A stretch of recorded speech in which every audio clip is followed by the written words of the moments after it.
sabi ng team leader nyo, team, put the victim on the lap, bibilang siya ng 3. 1, 2, 3.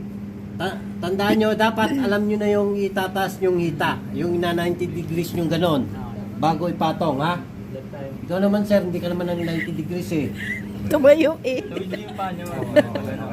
At pag-angat niyan, medyo may buhat talaga, gagamit kayo ng pwersa. Huwag nyo naman madaliin na gano'n, ha? Medyo alalayan nyo din yung victim natin hanggang maipatong sa hita. Nasundaan? O, isa na lang. Kuman. You put the victim on the lap. Sagot! Ready. Bilang. 1, 2, 3. Okay, everybody. Okay, 90 degrees. Insert. Insert. Ano yan? Pasok nyo yung ano nyo. Pasok ka. Diba? O.